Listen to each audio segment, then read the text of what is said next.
행복한 안식일입니다, 여러분. 아멘.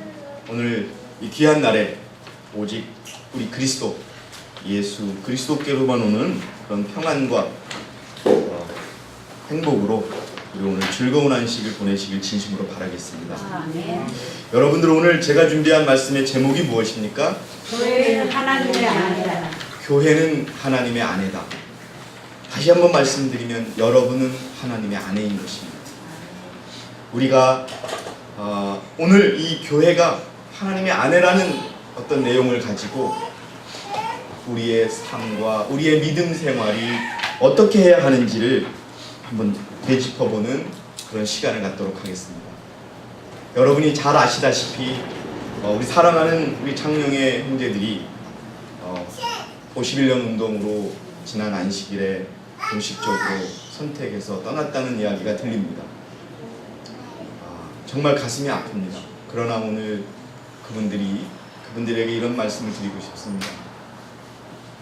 정말 그분들이 모르고 그런 결정을 했겠지만 그 결정이 그분들의 구원과 그분들의 영적에 얼마나 큰 정말 잘못된 선택인지를 정말 아실 때가 있을 것입니다. 저는 이 말씀을 준비하면서 우리 지금 이 자리에 남아있는 우리 모두도 우리가 이 교회의 일원으로서 우리가 정말 장차 그리스도의 아내가 될 그러한 사람들로서 정말 한 남편을 섬기는 충실한 아내로서 성실하게 살아가고 있는가를 짚어보는 그런 시간이 되기를 여러분 간절히 권면드리겠습니다. 그리고 여러분, 다시 한번 제가 말씀을 드립니다. 7월 마지막 주 안식일에 창녕에서 집회가 있습니다. 그리고 그 다음 주에 남원에서 집회가 있습니다. 아직도 공문이 도착하지 않았는데요. 6월에는 아니라서. 네, 6월에는 서울교회가 가는 문제는 6월 24일이 될지 7월 1일이 될지 아직 확정되지 않았습니다. 그래서 의논을 해서 계속 하고 있습니다. 여러분 좀 기다려 주시고요. 자, 하나님은 교회의 남편입니다. 자, 여러분 편지에 보니까요 이런 내용이 있습니다. 하나님은 교회의 남편이시다. 교회는 뭐다? 신부다. 어린 양의 아내이다. 참된 모든 신자는 그리스도의 몸의 무엇이다? 일부이다. 그리스도는 자기 백성이 그분께 불충성한 것을 아내가 남편에게 어떻게 한 것처럼 여기신다? 신실지 못한 것과 같은 것으로 여기신다. 우리는 그리스도의 몸의 지체됨을 기억해야 합니다. 여러분이 기억하여 주시기 바랍니다. 우리가 이 교회 안에서 교회와 우리 사랑하는 우리 형제 자매들에게 한 것이 누구에게 한 것이라? 그리스도에게 한 것이라. 근데 그것이 불충성하게 했다면은 아내가 남편에게 신실치 못하게 한 것으로 하나님께서는 여기신다고 했습니다. 여러분, 언제 아내가 남편에게 불신실하다고 할 수 있죠?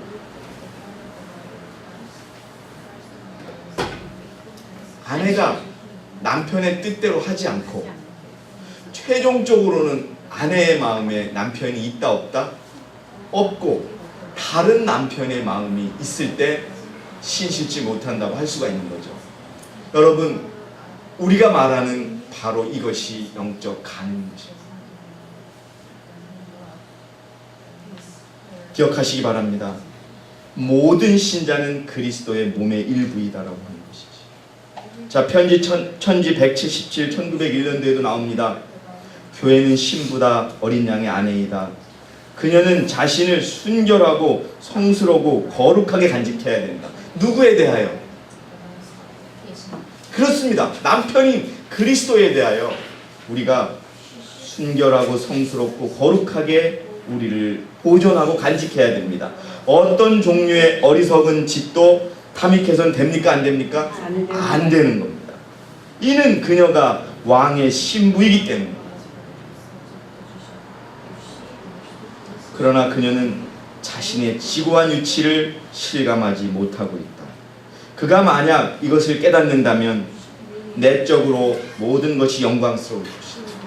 여러분, 우리들의 눈에 보이는 이 작은 교회, 그리고 100여 명도 안 되는 이 작은 교회에서 우리가 다투고 이렇게 하지만은 이 교회가 하나님의 아내라는 것을 여러분 기억하시기 바랍니다. 아내가 어떻게 남편에게 해야 되는지는 우리가 말을 하지 않아도 다 알 것입니다. 우리는 분명히 알고 있습니다. 아내는 남편에게 충성해야 합니다. 모든 점에 있어서 충성해야 합니다. 여러분, 아내와 남편이 숨기는 게 있습니까? 없습니다. 저는 우리 창녕에 이번에 잘못된 선택을 하는 우리 형제 자매님들이 그리스도의 방법으로 했더라면 하는 생각을 합니다. 여러분, 우리 교회는 어쨌든 AIMS라는 이름으로 간판이 있는 교회입니다. 이 교회에 다른 마음을 가지고 있으면서 와서 예배를 드리고 하는 것은 남편에 대한 예의가 아닌 것이지, 그리스도의 몸의 지체로서의 예의가 아닌 것입니다. 제가 지난번에도 말씀드렸듯이 당당하게 51년도 운동이 옳은 것 같아서 연구하겠습니다. 그럼 우리 지도자들에게 와서 이렇게 주장을 하는데 어떻게 생각하십니까? 물어보는 것이 그리스도의 아내로서의 아주 제대로 된 처신이라는 거죠. 그러면 우리가 그거에 대해서는 이렇다 알려줄 수 있는 것이고, 또 그것이 충족하지 못하면 당당하게 목사님, 장로님, 내가 이거 받아들이지 못하겠습니다 하고 저는 가겠습니다, 이렇게 하는 것이 옳은 것이지, 조용하게 은밀하게 그것을 갖다가 그렇게 해가지고 결국은 이 교회에 다시 또 참석을 하고 이 교회에 또 교인들을 한 명씩 또 데려가려고 하는 이것이 과연 그리스도께서 원하시는 방법인지. 그리고 그렇습니다. 그쪽에 대회장이라는 목사님도 우리가 그들의 교회를 인정하고 우리들의 교회가 예의를 지킨다면, 아무리 그쪽이 옳다고 해서 요청한다고 해서 어떻게 남의 교회에 다녀서서 어떻게 이야기를 할 수 있는지, 저는 그게 그리스도의 방법이고 자기들 스스로 그리스도의 아내라고 인정하는 그러한 사역자가 할 수 있는 일인지 묻고 싶습니다. 그래서 제가 준비한 것이 이 말입니다. 아내는 아내답게, 남편은 남편답게 행할 때 그것이 여러분 정말 필요한 것입니다. 이 아내를 여러분 7,000년 동안 찾고 계십니다, 하나님. 왜요? 수많은 교회가 있었어요. 그리고 그 교회는 지금도 자기가 옳다고 주장합니다. 그런데 우리는, 여러분, 하나님께서는 그 교회를 아내로 여기고 있다고 여러분 믿고 있습니까? 안 믿고 있습니까? 우리는 안 믿고 있지 않습니다. 정상적인 가정의 남편과 아내는 하나씩입니까? 둘씩입니까? 둘씩이 될 수가 없습니다. 하나입니다. 교회도 여러분 하나입니다. 우리는 믿고 있습니다. 이 IMS 교회가 하나님의 아내, 유일한 아내가 되는 교회라는 것을 믿고 있습니다. 여러분, 그리스도의 눈에 그의 교회는 매우 귀한 존재이다. 그것은 그의 양무리를 두르고 있는 우리요, 그분의 보석이 들어있는 상자이다. 그래서 여러분, 이 교회 안에 있는 우리가 얼마나 소중한지 모릅니다, 하나님께. 왜요? 아내이기 때문에. 여러분도 다 경험하신 일입니다. 남편과 아내가 자녀가 있고 가족이 있고 또 낳아준 부모님들이 있지만은 그 마음속에 가장 소중하게 생각하는 사람은 남편이요 아내일 것입니다. 그리고 가장 영향력이 클 것입니다. 그런데 여러분, 그 아내를, 하나님이 그렇게 사랑하시는 아내를 훔쳐가려고 하는 그런 모습들은 하나님께서 여러분 가장 싫어하는 모습인 것입니다. 그래서 여러분, 우리는 영혼을 하나님으로부터 떠나게 하는 자는 어떻게 한다고요? 그 사람 몸을 연자방아에 매달아서 어디다 집어던진다고요? 하나님이 바다에 집어던진다고 할 정도로 그 영혼이 왜 소중하냐? 하나님의 아내이기 때문에 소중한 겁니다. 그 영혼이 다시 그 교회를 이루기 때문에 소중한 것입니다. 여러분이 마지막 시대에 우리가 하나님의 진정한 후손으로서 기억하시기 바랍니다. 무엇을 하든지 하나님이 정해주신 방법으로 하시기 바랍니다. 그런데 여러분, 다시 한번 말씀드립니다. 하나님은 딱 한 교회를 갖고 계십니다. 이 페이지 보시면은 하나님께서는 한 교회를 갖고 계시고 교회는 거룩하게 임명을 받은 직무를 갖고 있다. 영어로 명확하게 되어 있습니다. God has a church. A church. 한 교회를 갖고 계시다라고 되어 있습니다. 그리고 목사 58페이지에도 하나님께서는 지상의 첫째가는 구별된 백성 한 교회를 갖고 계시다. 그들은 진리를 가르치고 하나님의 율법을 옹호하는 일에 그 누구보다도 뛰어난 능력을 갖추고 있다. 여러분, 누가 하나님의 진정한 아내인가 하는 것은 다른 게 아닙니다. 교인을 많이 모으는 것이 아닙니다. 물론 그것이 될 수가 있겠죠. 영혼 구원이 될 수가 있겠지만, 그러나 한 사람이 남아 있어도 누구의 뜻대로, 남편의 뜻대로 기다리는 자가 바로 진정한 아내인 것입니다. 우리가 그것을 기억해야 됩니다. 예, 제가 전해 들었습니다. 우리 강춘자 집사님이 자전거 때문에 다치셔가지고 오늘은 교회를 못 가시지만 그분하고 통화하는 분께 그랬답니다. 죽어도 지키겠다고 해요, 이 교회를. 그게 여러분 진정한 아내가 보여줄 모습이요, 그러한 아내들이 이 교회에 있다는 것을 세상에 보여줘야 되는 것입니다. 누가 어떻게 흔들던 정말 어떤 형제의 부족한 모습을 가지고 그것을 갖다 실망하게 해서 하든 간에 여러분, 진리는 진리인 것입니다. 여러분, 금덩어리가 하나 있습니다. 이 금덩어리에 똥이 묻었다고 해서 금덩어리가 아닙니까? 그건 금덩어리인 겁니다. 아내답게 행동하는 저와 여러분이 되시기를 진심으로 바라겠습니다. 아멘. 그런데 여러분, 하나님이 이 아내에게 한 집안을 보면은 살림을 할 권한을 맡기죠. 아내에게 딱 맡깁니다. 그리고 남편은 뭐만 해요? 돈만 벌어다 주는 거죠. 그러면서 뭐예요? 항상 아내에게 나를 기억하라, 내 말대로 하라고 이렇게 가르쳐주고 떠나는 겁니다. 이제 그러면 그 남편은, 아내는 남편에게 돈을 받아서 자녀들을 키우고 가정을 이끄는 것이죠. 이게 똑같이 교회에도 여러분 주어진 것입니다. 교회에게 하나님은 하늘에 계시고 남편은 하늘에 계시니까 이 땅에 있는 아내에게 이 교회를 잘 이끌 수 있도록 권한을 주셨다는 겁니다. 그건 여러분 중요한 겁니다. 그래서 지성소의 법궤 안에는 뭐가 있었다? 아론의 쌍난 지팡이가 있었던 것입니다. 교회가 비록 부족하고 교회의 지도자들이 좀 품성이 떨어지고 한다 하더라도 하나님께서 그들을 바꾸기 전에는 그들을 따라야 하는 게 남편의 명령이라는 것을 여러분 기억하시기 바랍니다. 나의 형제 자매들이여, 주님께서 그분의 소유와 그분의 요새로 삼으신 선택하신 한 백성, 그분의 교회를 갖고 계시다는 것을 기억하라. 그분은 죄에 빠진 반역에서 성체를 소유하고 계십니다. 이 세상에 성을 갖고 계시다는 겁니다. 작은 교회, 이 여러분이 우리가 오늘 서울교회에 있지만 이 교회가 이 넓은 세상에서 하나님이 이 세상을 지키기 위하여 갖고 계신 성이라고 하는 것을 기억하시기 바랍니다. 이 성을 구성하는 우리 모두가 다 이 성을 지켜야 되고, 누구의 뜻대로? 이 성을 지키라고 명하신 남편의 뜻대로 여러분 지켜야 될 의무가 있는 것입니다. 이 교회는 누가 진정한 아내이냐라고 하면은 남편의 뜻대로 행하는 자가 아내인 것입니다. 남편은 무엇을 원하느냐? 율법을 높이기를 원하고 서로가 사랑하기를 원하는 겁니다. 교회증언 3권 450페이지에 보니까 그리스도께서는 교회의 소리에 권세를 주셨다.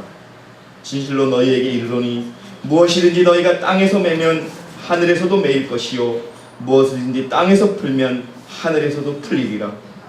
교회의 판단을 무시한 채 한 사람이 자신의 개인적인 책임감에 기초하여 행동하거나 자신이 택한 견해들을 옹호하는 것은 용인되지 않는다. 하나님께서는 하늘 아래 가장 높은 권세를 그분의 누구에게 주셨다? 교회에게 주셨다. 그분의 아내에게 주신 겁니다. 여기는 시부모님도 계시고 자녀들도 있습니다. 서운해하지 마십시오. 아내에게 그 권세를 주셨다는 것을 기억하시기 바랍니다. 아내가 가정을 이끄는 주동자가 되어야 되는 것입니다.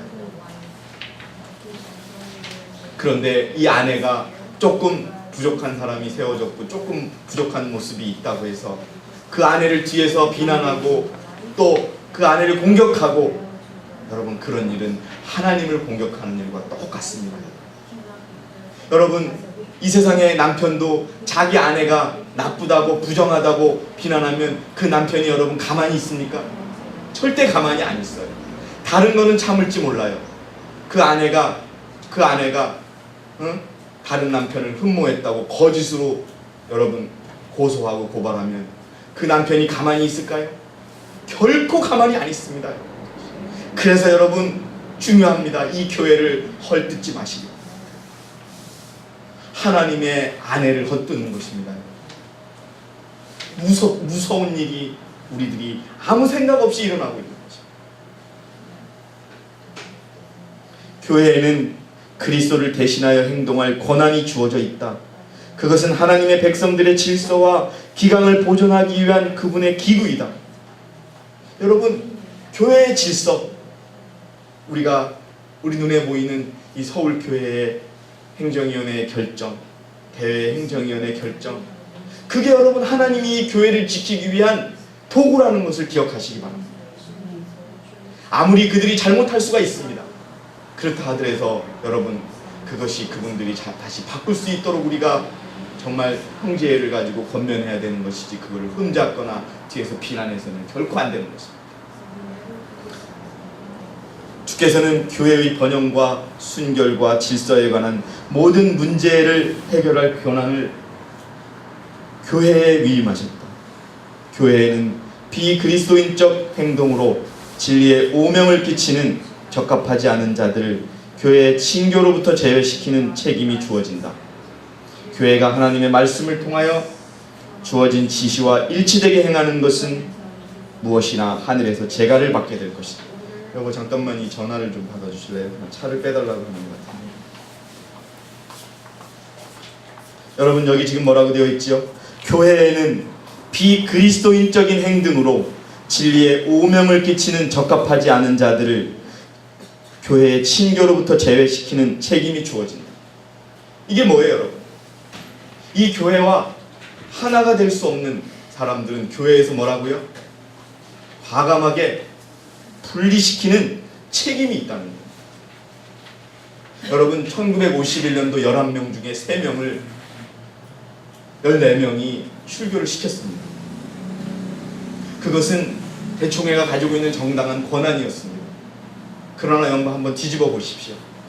만약에 우리가 지난주에 51년도 교회에서 입교한 형제들을 출교시킨다, 그것이 옳다, 그르다라고 하는 그런 논란을 우리가 할 이유가 있을까요? 없을까요? 이미 그분들은 남편을 배신하고 떠났어요. 근데 이 남편이 그분들을 갖다가 버리겠다 안 버리겠다를 결정할 이유가 있을까요? 없었겠어요? 그건 문제가 되지 않는 것이죠. 이 교회 안에서 11명의 대표자들은요, 이 교회 안에서 문제를 해결했어야 됐던 겁니다. 여러분. 만약에 그때 코젤 형제와 뮬러 형제가, 링거버그 형제가 잘못했더라도 기다렸어야 됩니다. 왜 우리의 선언문을 못 읽게 해주냐? 코젤 형제가 읽게 해주겠다고, 기다리라고. 여러분, 그 기다리지 못해서 그들은 갔어요. 남편의 지시를 받은 아내가 기다리라 했으면 그걸 따라야 되는데 갔던 것입니다. 그게 비그리스도인적이었던 겁니다. 가슴 아프지만 그 일이 또 일어나고 있습니다.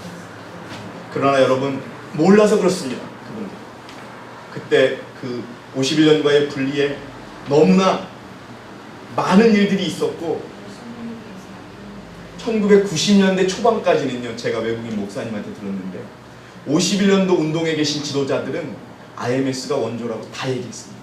왜요? 그들의 지도자들이 잘못하고 교회를 나왔기 때문에. 그런데 그 증인들이 점점 돌아가시고 교회 없어지면서 엉뚱한 얘기를 하는 거예요. IMS가 52년에 태어났다느니, IMS가 원조가 아니라느니, 11명이 잘했다느니. 이건 여러분 정말 사실과 다른 얘기들이 드러나는 거예요. 그러니까 여러분 기억하시기 바랍니다. 하나님의 특별한 관심의 대상입니다. 이게 여러분 남편이, 저도 그렇습니다만 여러분들도 다 남편이 있었지 않습니까? 뭐 혼자 사시는 분도 계세요. 그러나 여러분, 두 분들이 사이가 좋을 때는 남편에겐 아내가 제일 소중하고 아내에겐 남편이 제일 소중한 겁니다. 하나님께서는 그 교회가 제일 소중하다는 것을 기억하시기 바랍니다. 여러분. 우리가 이걸 잘 모릅니다. 자, 우리 박수영 집사님 이것 좀 한번 읽어주세요. 형제님. 어떤 거요? 하나님의 뜻. 49페이지요. 목사에게 보내는 거면 49페이지 한번 읽어주세요. 예. 교회 안에 하나님의 특별한 관심의 대상. 교회 안에 마이크를 키세요. 밑에 불이 들어올 때까지 눌러주세요. 밑에 불이 들어올 때까지. 네. 교회 안에 악이 존재하고 있고 세상 끝날까지 그러한 것임에도 불구하고 잠시만요. 여러분 이 교회 안에 이 교회라는 얘기는 그냥 이 세상의 많은 교회를 의미하지 않습니다. 제가 지금까지 서두에서 말씀드렸던 하나님의 유일한 아내인 하나의 교회입니다. 예? 그 교회가 악이 있을 수가 있고 그것이 세상 끝날까지 그렇다 할지라도 계속 읽어주세요. 그러할 것임에도 불구하고 이 종말 시대에 교회는 죄로 오염되고 부도덕하게 된 세상의 빛이 되어야 한다. 교회는 비록 연약하고 결함이 있어서 견책과 경고와 조언을 받아야 할 필요가 있지만 그것은 지상에서 그리스도께서 최고의 관심을 쏟으시는 유일한 대상이다. 예, 여러분 이걸 기억하십시오. 우리가 많이 봤던 거지만 교회가 연약하고 교회가 왜 연약할까요? 여러분 박수영 집사님 교회가 왜 연약해? 우리가 연약하니까. 사람이 연약하니까 연약할 수밖에 없잖아요. 그리고 사람이 결함이 있으니까 결함이 있어 보여요.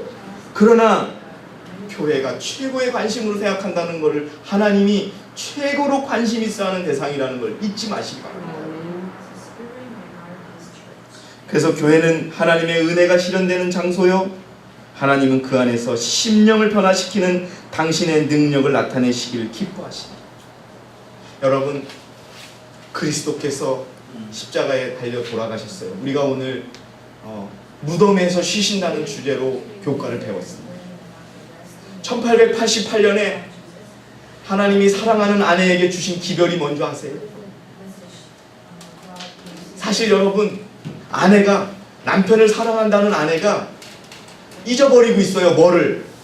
자기 남편이 어디서 죽은 거를 십자가에서 돌아가신 것조차도 잃어버리고 있어요. 그러니까 1888년에 존스와 와그너를 통해서 미네아폴리스에 보냈던 기별의 핵심이 뭔지 아세요? 내가 그리스도에서 죽었다는 거 잊지 마라. 내가 남편인 나 그리스도가 십자가에서 죽었다는 걸 잊지 마라라는 그 기별이었어요. 여러분 존스와 와그너는 십자가를 높였어요. 십자가를 높이고 십자가에 달린 그리스도를 바라보니까 바라보는 사람은 어떻게 된다? 율법을 지키게 된다는 게 1888년의 기별의 핵심인 것입니다. 왜요?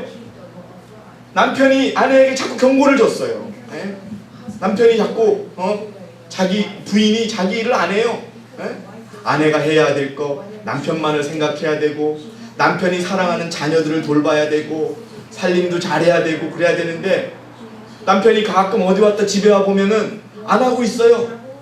그리고 이것만은 꼭 해야 된다. 뭐 안식일은 꼭 지켜야 된다. 율법은 꼭 지켜야 된다고 아내에게 가르쳐줬는데 아내가 남편이 없는 줄 알고 안 지켜요. 자꾸 안식일날 전쟁을 할 수 없다고 틀림없이 남편이 가르쳐줬는데 그러면 내 뜻하고 반대되는 거라고 나는 그것을 정말 원하지 않는다고 가르쳐줬는데 아내가 안식일날 연쟁할 수 있다고 막 선택을 하네요. 네? 그러니까 여러분 남편이 아내에게 마지막 경고를 한 거예요. 나 진짜 당신이 내 아내라면은 내가 어떻게 죽었는지 좀 기억하라. 내가 왜 죽었는지 기억하라. 응? 그래야지 당신이 내가 나중에 하늘에서 돌아와서 우리가 정말 결혼식을 할 수 있다. 그렇게 얘기하는 세상적으로 얘기하면 이겁니다, 여러분. 근데 아직도 사람들이 그걸 못 깨달아요. 그러니까 여러분 어떻게 해요? 여러분 세상에서도 남편이 아내를 버리는 것이 쉽습니까? 어렵습니까? 결코 쉬운 일이 아니에요. 근데 남편이 아내, 하나님이 교회의 촛대를 옮기는 것, 남편이 아내를 버리는 것이 쉬운 일이 아닙니다, 여러분. 쉽게 버릴 수가 없는 거예요.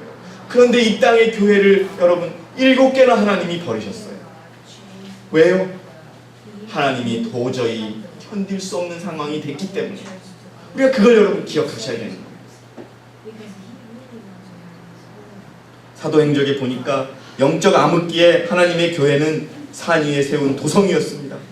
여러분, 지금 우리의 교회가 오늘 사람도 몇 명 오지 않았고, 오늘 창녕에 강춘자 집사님의 아들 영민이만 참석할 수도 있고, 또 그분들이 다 와서 있을 수 있겠지만 한 명이 앉아 있어도 그건 하나님이 가장 사랑하시는 교회라는 걸 기억해 주시기 바랍니다.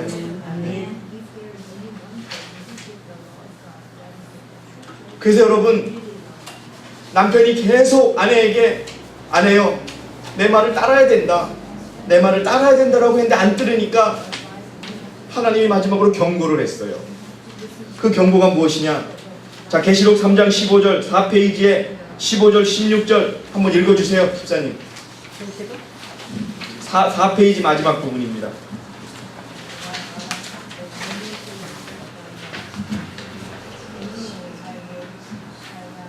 교회에 대한 경고. 예. 내가 내 행위를 아노니. 남편이 아내에게 말합니다. 여보, 내가 당신을 잘 알아. 이제는 당신을 보니까 이래. 예, 계속 말씀해 주세요. 내가 차지도 아니하고 더욱지도 아니하도다. 당신 변했어. 나랑 처음에 결혼할 때랑 마음이 틀려졌어. 이러는 거예요, 지금 이 계시록의 이 내용이요, 여러분. 예. 계속 읽어주세요. 내가 차든지 더욱든지 하기를 원하노라. 내가 이같이 미지근하여 더욱지도 아니하고 차지도 아니하니 내 입에서 너를 토하여 내치리라. 예, 여러분, 계시록 3장 15절의 말씀이 이런 겁니다. 하나님이 우리에게 경고하신 거예요, 교회에, 아내에게. 여보, 당신 정말 이러면 내가 도저히 당신하고 못 살겠어. 이렇게 지금 얘기한 겁니다, 여러분, 계시록에. 근데 여러분, 그때 그 말을 들은 우리의 모교회는 뭐라고 답했습니까? 당신이 더 모르는 거야, 나를. 나는 얼마나 지금 나는 얼마나 부자고, 얼마나 눈이 아주 맑고, 얼마나 지금 내가 깨끗한데 당신 그렇게 얘기하지 마 라고 한 거예요, 여러분. 예? 그러니까 남편이 어떻게 했어요? 남편이 그때 말로 가슴이 메어지는 거죠. 그러나 남편에게는 원칙이 있었던 것이죠. 8증언에 보니까 이런 말씀이 나옵니다. 마지막에 밑줄 친 부분만 한번 읽어보세요. 예? 곧 5페이지 맨 꼭대기에 보면 밑줄 친 부분만 제가 읽겠습니다. 하나님의 율법에 순종하도록 세상을 지도하는 대신에 교회가 불법을 통하여 세상과 점점 더 가까이 연합하고 있다. 날마다 교회는 세상을 향하여 변해가고 있다. 남편이 자기만을 생각하라고 하는데 이 아내가 뭐예요? 다른 남편을 향해 가는 거예요. 그럼 그 남편이 그 아내와 살 수 있어요, 없어요? 없는 겁니다, 이제. 여러분, 이 지경이 된 거예요. 여러분, 제가 지금 간단하게 이렇게 말씀을 드리지만 이건 굉장히 큰 영적 범죄였던 거예요.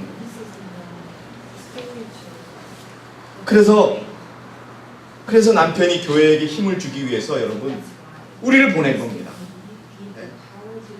그래서 그때 나는 힘센 천사가 명령을 받고 셋째 천사와 연합하여 그의 기별에 능력과 힘을 주기 위하여 지상에 내려오는 것을 보았다. 큰 능력과 영광이 그 천사에게 주어졌으니 그가 내려올 때 세상이 그의 영광으로 환해졌다. 그 첫사랑을 잃어버린 아내에게 힘을 주기 위하여 하나님이 천사를 보낸 겁니다. 여러분. 남편이 아내에게 아내의 그 영적인 것을 회복시켜주기 위하여 도와줄 사람을 보낸 거예요. 그게 여러분 18장 천사인 겁니다. 그 목사 91페이지 읽어보시고요. 그런데 아내가 어떻게 했어요? 6페이지 한번 봐주세요, 여러분. 자, 우리 이옥분 집사님 6페이지 기별의 거절 보시고 계시록 3장 17절을 한번 읽어주세요. 네. 자, 아내가 뜨뜻미지근하지 말라. 여보, 당신 그러면 나랑 못 살아라고 경고를 했는데 계시록 3장 17절에 뭐라고 답했는지 한번 읽어주시기 바랍니다. 네가 말하기를 나는 부자라 부여하여 부족한 것이 없다 하나 네 공고한 것과 가련한 것과 가난한 것과 눈먼 것과 벌거벗은 것을 알지 못하도다. 예, 남편이 아내에게 간곡하게 자신의 뜻을 따를 것을 요청했는데 지금 아내가 어떻게 한 겁니까? 이거를 거절한 거예요. 그거를. 그러면 여러분, 이 하나님은 그 교회와 함께 할 수 없었다는 것이죠. 그러니까 최종적으로 여러분, 언제 하나님께서 그 아내를 시험하셨습니까? 1914년 전쟁이 났을 때 정말로 내가 사랑하는 아내인지 아니면 말로만 사랑한다고 하고 속으로는 다른 남자를 품고 있는 아내인지 하나님께서 시험을 하신 겁니다. 그때 진정한 아내는 몇 프로만 남았었다고요? 2%만 진정한 아내로 드러났던 것입니다. 1914년에 그 2%가 처음부터 대총회를 구성한 게 아니었습니다, 여러분. 한 교회에서 여러분, 한 교회에 몇 명, 저쪽 교회에 몇 명, 그래서 한 나라에 한 몇 명, 또 이웃 나라에 몇 명, 그분들이 우리의 선조인 겁니다. 언제 그 사람들이 딱 모여가지고 대총회 하자고 그래서 딱 시작했겠습니까, 여러분? 말이 안 되지요. 네? 자, 여러분, 6페이지 뒷부분 목사에게 보내는 공면 79, 80페이지를 한번 읽어주세요. 우리 김명자 집사님이 받아서 한번 읽어주시기 바랍니다. 6페이지 끝부분. 말세의 일기가. 말세의 위기가 우리에게 닥쳐오고 있다. 사단은 결정적으로 하나님의 영의 지배하에 있지 않은 모든 마음을 지배한다. 어떤 이들은 하나님께서 세상에 전해야 할 특별한 기별을 위탁하신 사람들에게 대해 증오심을 키우고 있다. 그들은 이러한 사단적 사업을 미네아폴리스에서 시작했다. 후에 그들은 그 기별이 하나님께로부터 이르러 왔다는 것을 증거하는 성령의 나타나심을 통해 보고 느꼈을 때 그것을 더욱 미워하였는데 이는 그것이 그들을 거스리는 증언이기 때문이다. 여러분, 하나님께서는 남편은 아내에게 진심으로 권면했습니다. 여보, 당신은 나를 버리고 있어. 당신은 이 가정에 충실한 아내가 아니야 라고 했을 때 아내가 그것을 받아들였어야 되는데 받아들이지 않은 거예요. 그러면서 그 말을 전하는 사람, 남편이 아내에게 직접 얘기한 게 아니고 존스와 와그너라는 목사를 통해서 전하게 된 거예요. 그래서 그 사람을 더욱더 미워한 거예요, 아내가. 왜 그렇게 전하게 됐는지. 지금 이와 같은 상황이 똑같이 교회에도 일어나는 것입니다. 계속 읽어주시기 바랍니다. 그들은 마음을 겸비하게 하여 회개하며 하나님께 영광을 돌리고 옳은 것을 옹호하려고 하지 않았다. 그들은 자기 마음대로 행하였고 유대인처럼 미움과 질투 그리고 악한 추측으로 가득 찼다. 그들은 하나님과 인간의 원수를 향해 마음을 열었다. 그러나 이런 인물들이 책임있는 지위들을 차지해 왔으며 할 수 있는 한 그들의 모습을 쫓아 사업을 꼴지어 왔다. 네, 여러분 7페이지로 넘어가 주세요. 그런데 여러분, 중요한 것이죠. 시대의 소망 211페이지에 말씀 가운데 나타난 그리스도를 거절함으로 그들은 실체 되시는 그리스도를 거절하는 것이다. 이게 무슨 말씀이에요, 여러분? 우리 강미란 집사님, 이게 무슨 말씀이에요? 자, 남편이 아내를 향하여 간절하게 호소했어요. 근데 1888년에 거절을 했죠. 그런데 우리가 일상생활에 살면서 말씀대로 살지 않으면 그 자체가 뭐라고요? 그리스도를 거절하는 거예요. 남편을 거절하는 것이고 남편을 배신하는 거란 뜻입니다. 그런데 여러분, 중요한 거는 교회 지도자들이 있어요. 교회 지도자들이 조금만 기다려달라, 분명히 가르쳐주겠다라고 하면은 그 사람을 믿어서 마지막에 잘못되면 그 지도자 책임이에요. 하나님은 그 개인에게 책임을 묻지 않습니다. 분명히 지도자가 얘기했어요. 조금만 기다려달라. 우리가 시간이 아직 시간이 갖기가 어려우니까 조금만 기다려달라. 여러분, 그렇게 쉽게 결정할 수 있는 일이 아닌 겁니다. 조금 기다려줬으면 될 거를 인내가 필요하다고 했고 하나님께서는 마지막 시기에 백성들에게 인내가 필요하다고 했어요. 아마도 여러분 그 지난 안식일에 51년도 교회를 선택했던 분들 다시 돌아오지 않는다면 그분들이 가장 억울한 사람들이 될 거예요. 정말 그분들은 이 교회가 하나님의 영광을 나타내는 교회가 될 것이며 얼마 남지 않은 상태에서 정말 마음의 상처를 이런 것들을 극복하지 못하고 떠난 자들이 될 겁니다. 그러나 저는 성령의 이름으로 확신합니다.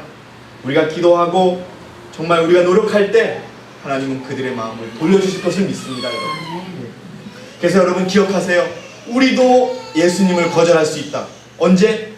말씀대로 살지 않으면 그게 뭐라고요? 그리스도를 거절하는 거예요. 그리스도를 거절하면 우리도 아내 될 자격이 없는 거예요. 그래서 여러분 이 그리스도의 아내는 그리스도의 말씀대로 살아가는 사람들만 아내의 자리를 지키는 것입니다. 그래서 말씀대로 사는 게 그렇게 중요한 것입니다. 유대 백성들은 그리스도를 거절함으로 용서받을 수 없는 죄를 범하였다. 우리도 자비의 초청을 거절함으로 그와 똑같은 죄를 어떻게 할 수 있다? 범할 수 있는 것입니다. 하나님의 자비의 초청은 다른 것이 아닙니다. 오늘 우리에게 뭐라고요? 인내하라. 우리의 말씀을, 우리의 입을 조심하라. 그리고 형제를 사랑하라. 이런 모든 것들이 하나님의 권면이요 하나님의 초청이라고 하는 것을 여러분 기억하시기 바랍니다. 근데 이것을 우리가 아주 진지하게 깨달을 수가 없어요. 여러분 나중에 여러분 우리가 예수님을 만나고 한번 우리가 확인할 수 있을 거예요. 이 교회에서 일어났던 하나하나가 얼마나 하나님에 의하여 다 사인이 이루어졌다고 하는 것을 우리가 나중에 확인하면은 아 내가 그때 그거에 대해서 그렇게 얘기 안 했을 것이라고 알 수 있을 것입니다. 교회가 이렇게 중요한 것을 우리가 못 깨달고 있습니다. 그냥 교회는 나가고 11금만 내면 되고 내가 기분이 내키고 내가 좋아하는 사람이 지도자가 되면 내가 찬성하고 내가 싫어하는 사람이 지도자가 되면 반대하고 이런 게 교회가 아닌 것입니다. 내가 좋아하는 사람에게 교회가 서운하게 했다고 교회를 그게 여러분 그렇게 생각할 수 있는 교회가 아니라는 거예요. 그래서 기별의 결과 어떤 일이 생겼는지 아세요? 예? 남편이 아내를 사랑하는 마음으로 여보 정말 내 마지막 경고야. 나와 가정을 유지하려면 이렇게 따라줘. 근데 여러분 그것을 거절했어요. 아 여보 당신 이거 모르는 거야. 내가 얼마나 열심히 살고 있는데 내가 얼마나 당신을 사랑하는데. 그러나 여러분 마음이 바뀐 것이죠. 그때 여러분 보세요. 7페이지 하단에 시련이 우리 주위를 에워쌀 때 우리 진중에 분리와 연합이 나타날 것이다. 이게 여러분 지금 우리에게도 일어나는 것입니다. 자 여러분 만약에 51년도 교회가 진짜라고 만약에 가정해 본다 하더라도 이런 방법으로 해야 되는 겁니다. 이 교회의 사역자에게 이것이 옳다고 생각하는데 어떻게 생각하십니까? 이것은 우리 대총회가 잘못하고 있습니다. 이렇게 의견을 하고 그 목사가 그것을 받아들여서 대총회에 올려서 대총회가 우리가 잘못했다. 우리가 사과해야 된다. 이런 결정이 나오는 게 바로 뭐예요? 그게 그리스도의 교회의 질서라는 겁니다.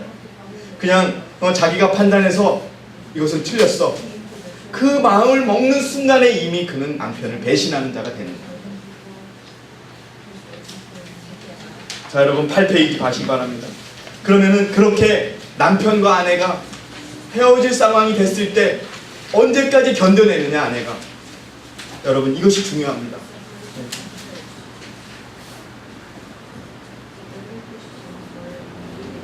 오랫동안의 격렬한 투쟁 끝에 충성된 적은 무리는 이 배교적인 교회가 거짓과 우상 숭배에서 떠나지 않는다면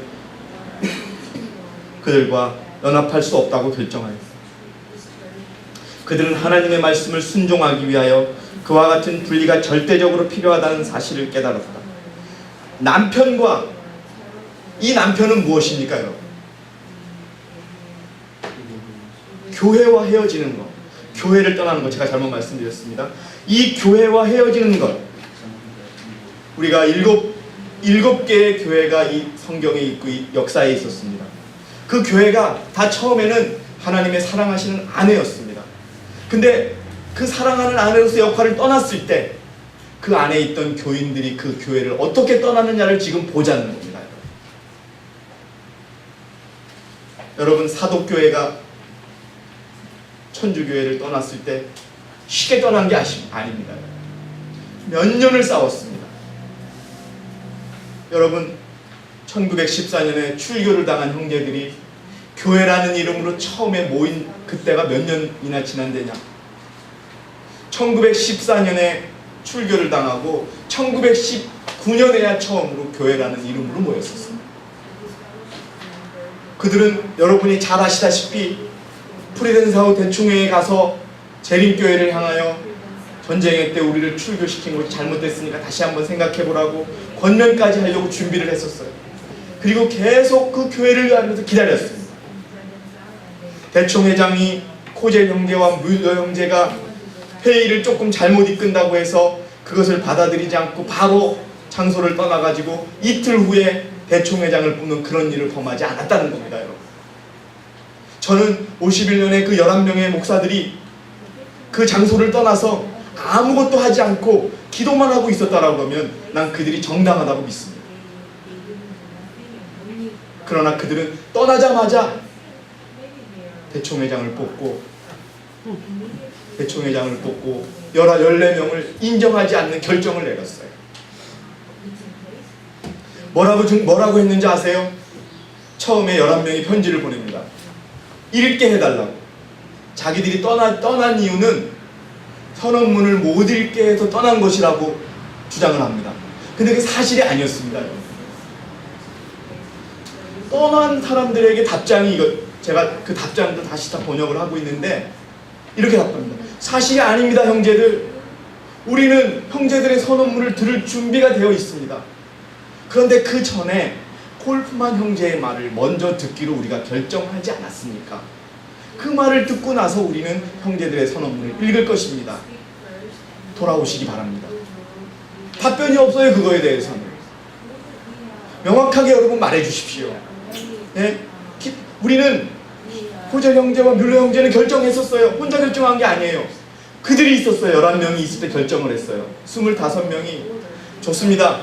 콜프만 형제의 이야기를 끝까지 들어보고 결정한 다음에 그 다음에 우리 선언문을 읽도록 합시다. 지금 먼저 읽는 건 안 됩니다. 이런 결정을 한 거예요, 여러분. 선언문을 읽기를 거절한 게 아니에요. 분명히 그렇게 덮여 있어요. 우리 쪽에 14명의 답장에 여러분들이 선언문을 우리가 읽는 것을 허락하지 않았다고 하지만 그것은 사실이 아닙니다. 우리는 먼저 우리가 의논하기로 한 사항을 결정한 다음에 그 문제를 해결하자고 합의했었습니다라고 답장을 했습니다. 그거에 대한 답장은 없습니다. 이분들이 답장을 하지 않아요. 그 11분. 그리고 도저히 이제는, 왜냐하면 회의록을 그 당시에 51년도 대총회 회의 기록을 11명 중에 한 분이 가지고 있었어요. 그러니까 그 회의록을 줘야지 우리가 뭐를 했는지 이전에 했던 내용을 확인하고 진행을 할 거 아니에요. 그러니까 좋다. 빨리 그 회의록이라도 돌려달라. 그때 그들은 회의록도 돌려줄 수 없다고 얘기를 하는 거예요. 여러분, 우리가 자료가 나오면 다시 보도록 할게요. 여러분, 1919년에 14년에 출교를 당한 형제들 생각해봐요. 내가 하나님의 원칙을 지켰는데 교회에서 출교당했어요. 만약에 우리가 그 형제들이라면은 여러분, 우리 마음이 어떻겠어요? 아니, 무슨 교회가 이래? 자기들이 안식일날 율법을 지키라고 해서 그대로 지켰는데 우리를 출교시켰어? 내 이런 교회 안 있겠다 하고 떠날 거예요. 그러나 여러분, 그런 마음이 아니었어요. 11분들은 지도자였어요. 똑같이 생각을 해보세요.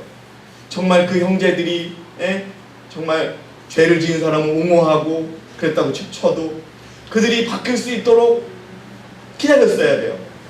솔리치 목사가 결정을 내린 게 뭐냐 하면 이거예요. 그 회의가 종료돼서 그들이 다 대총회장의 직분을 내려둘 때까지 11명이 기다렸다면 정당했을 것이다.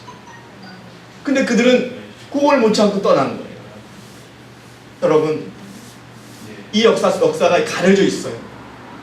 하나님의 교회가 왜 하나님의 교회인지를 우리가 알아야 됩니다. 그렇게 믿음 하나하나를 지켜왔던 사람들이 있었던 교회예요. 그래서 몇 년을 설득하고 몇 년을 설득한 후에야 이제 도저히 재림교회가 자신들의 말을 들어줄 가망이 없자. 그때서야 교회를 만들고 19년도에 독일에서 연합회를 만들고 그 연합회를 만든 사람의 이름이 다 적혀 있어요, 밑에. 그 사람들이 25년에 대총회를 만들어요. 그 사람들의 이름이 다 들어갔어요. 그런데 어떻게 19년도에 그 독일 연합회에 등록한 사람들은 우리의 선조가 아니고 25년부터 등록한 사람들만 선조가 될 수 있어요. 삼성그룹이, 지금의 삼성그룹이 여러분 처음에 뭐로 시작했는 줄 아세요? 대구에서 삼성상이었어요. 쌀 파는 쌀집이었어요. 네?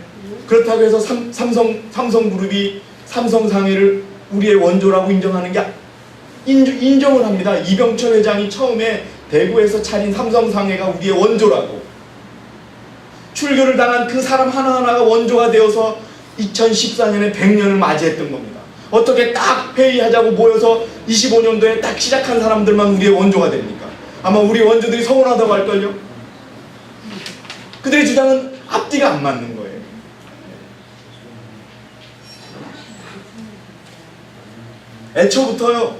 애초부터 예? 우리 14명은 그분들이 출교하리라는 생각도 안 했고 그렇게 떠나리라는 생각도 하지 않았어요. 근데 그분들은 11명은 20일 날 떠나기 5일에서 6, 그 전에 5번이나 6번을 만나서 의논을 한 거예요. 이게 여러분 사랑하는 남편에 대한 예의가 아니에요.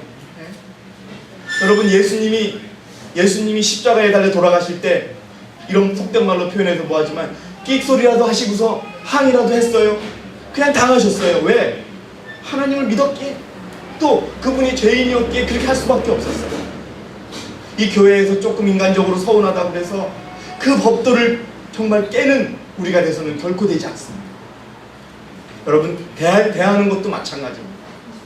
우리가 진정으로 이 교회에 사랑하는 하나님의 아내라면 합당하게 우리 형제들을 대하는 저와 여러분들이 되시기를 진심으로 바라겠습니다. 자, 8페이지 마지막에 요한일서 2장 19절에 있는 내용을 우리 윤선 집사님께서 한번 읽어주시기 바랍니다. 8페이지 마지막 요한일서 2장 19절입니다. 저희가 우리에게서 나갔으나 우리에게 속하지 아니하였나니 만일 우리에게 속하였다면 우리와 함께 거하였으려니와 저희가 나간 것은 다 우리에게 속하지 아니함을 나타내려 함이니라. 여러분, 우리 지난 일이지만 우리 강대천 목사님이 이 교회를 떠나실 때 대총회에서 와서 그분을 만나려고 엄청 애를 썼습니다. 근데 만나지 않았어요. 함께 하려고 하지 않았어요. 모여서, 제가 여러분 단언합니다. 우리 강 목사님이 내가 조금이라도 부족했습니다 한마디만 했으면은 대총회는 결코 출교시키지 않았어요. 왜? 우리 교회는 왜? 하나님은 죄를 회개하는 자를 언제든지 어떻게 하세요? 용서하시거든요. 우린 얘기하기를 원했어요.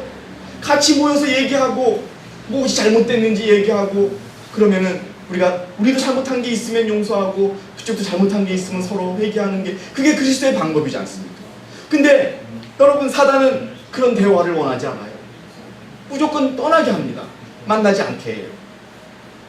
여러분, 우리가 누가 옳은지 그른지 이렇게 판단하면 돼요. 만나는 것을 거부하는 것, 만나지 않게 하는 것, 이게 여러분 바로 그게 사단의 방법이에요. 9페이지 보시면은요, 여러분 이제 우리들의 경험을 여러분 짚어보겠습니다. 조금 길어졌는데요. 가려뽑은 기별 1권 73페이지, 중상 모략과 비난은 예수 안에 있는 진리 그대로를 증거하는 자들에게 따라오는 보상이 될 것이다. 여러분, 왜 이 교회에 이런 일들이 일어나는지 꼭 잊어버려서는 안 됩니다. 기억하시기 바랍니다. 그래도 우리들의 마음에요, 하나님의 뜻대로 살고자 하는 마음이 있기 때문에 이런 일들이 일어난다는 것을 기억하시기 바랍니다. 사단이 이 조그만한 교회, 몇 명 남지도 않은 교회를 또 흐트러 놓으려고 그렇게 애를 쓴다는 것을 여러분 기억하시기 바랍니다. 그래서 여러분, 우리는 지금 기도할 때입니다. 말할 때가 아니고 기도할 때입니다. 주님이 하실 겁니다. 여러분 보십시오.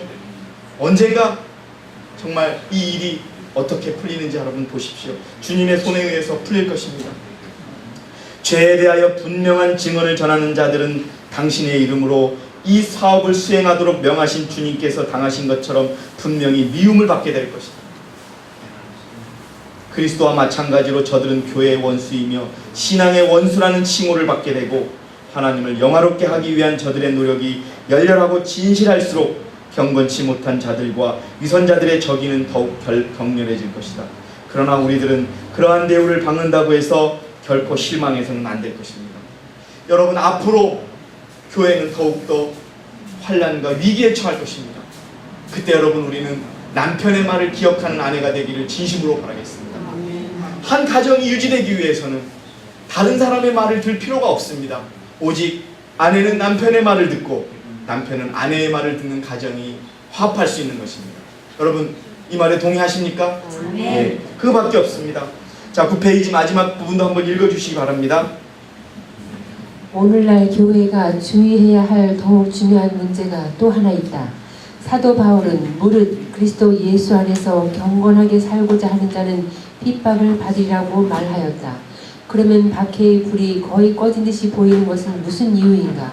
그 유일한 이유는 교회가 세속적 표준과 타협하여 별로 반대를 받을 일이 없는 까닭이다. 저는 단언합니다, 여러분. 이 교회가 몇 명 남지도 않은 이 교인들을 흐트러 놓으려고 사단이 이렇게 애쓰는 이유가 무엇인지 아십니까, 여러분? 우리들의 마음에 하나님의 뜻대로 살고자 하는 마음 그 자체를 없애려고 사단이 이렇게 교회를 흔든다는 것을 여러분 기억하시기 바랍니다. 우리는 결코 흔들리지 않을 것입니다. 한 명이 남더라도, 우리 창녕교회 강춘자 집사님 한 명이 남더라도 지킨다고 하는 것처럼, 정말 잠드신 조 목사님이 IMS에 한 명만 있어도 IMS는 지킬 거라고 한 것처럼, 한 명이라도 충실한 아내가 있으면 남편은 그를 위하여 돌아올 것입니다. 그 법칙을 깨닫는 저와 여러분이 되시기를 진심으로 바라겠습니다. 우리는 여러분 아멘 해야 됩니다. 우리가 지금 하나님의 뜻대로 살고 있기 때문에 그렇습니다. 물론 부족합니다. 그러나 살려고 마음을 바치고 있고 부족한 모습은 벌려고 하고 있기 때문에 사단이 우리를 흔든다고 하는 것을 기억하시기 바랍니다. 만약에 우리가 이것도 아니고 저것도 다 포기하면 사단은 우리를 두려워하지 않습니다. 교회를 흔들지 않습니다. 기억하시기 바랍니다. 계속 읽어주세요. 오늘날의 종교는 그리스도와 그분의 사도들이 생활하던 당시에 그리스도인의 신앙처럼 순결하고 거룩한 성격의 것이 아니다. 그리스도교가 세상에서 인기가 있는 유일한 이유는 죄와 타협하는 정신 때문에, 그리고 하나님의 말씀의 위대한 진리들이 너무도 무시되고 있기 때문에, 그리고 교회 내에 활력이 넘치는 경건이 거의 없기 때문이다. 여러분, 우리 누가 뭐래도 이 작은 교회 안에서 이것을 지키기 위하여, 이것을 이루기 위하여 애쓰는 저와 여러분이 되시기를 진심으로 바라겠습니다. 죄와는 절대 타협하지 말고, 그 다음에 하나님의 말씀을 무시하지 않고 지키고, 또 우리가 서로가 마음과 몸을 경건하게 여기면서 생활하는 저와 여러분이 될 때 이 교회는 진정한 하나님의 아내로 확인을 받을 것입니다. 그 대열에 동참하는 저와 여러분 되시기를 진심으로 바라겠습니다. 계속 읽어주세요.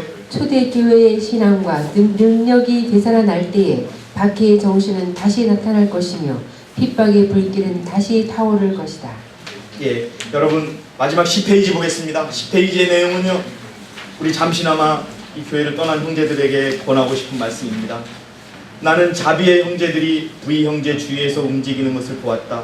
그는 도덕 가치관에 있어서 크게 속고 있으며 몸으로부터 떨어져 나간 불의와 함께 하나님 앞에 서 있는 것을 나는 보았다. 어떤 형제가 부이라고 하는 형제가 있었는데요, 이 형제를 화입 부인이 영적으로 본 거예요. 근데 그 형제가 무리와 남은 무리에 어떻게 했다? 떨어져 있었다. 그들 중에 정직한 자들이 몇 명이 있었는데 그들은 구조를 받을 것이지만 그들 중 대다수는 오랫동안 마음을 성결케 하지 않았고 세밀한 증언이 그들에게 무거운 짐과 방해가 되었다. 그들은 멍에를 벗어버리고 그들의 타락한 길을 계속 갔다. 하나님께서는 그대가 그들로부터 분리하기를 요구하시다. 저는 여러분에게 우리가 간절히 기도하기를 이렇게 기도하시기 바랍니다. 그 51년도 교회를 선택한 분들에게 거기를 떠나라고 기도하는 저와 여러분이 되시기를 진심으로 바라겠습니다. 하나님의 진리와 싸우기를 기뻐하는 자들과 관계를 끊어라. 이게 여러분 하나님의 명령입니다. 이들로부터 떠나게 되므로 참 품성이 개발될 것이다. 그들은 거짓말을 좋아하고 그것을 바라는 불의입니다.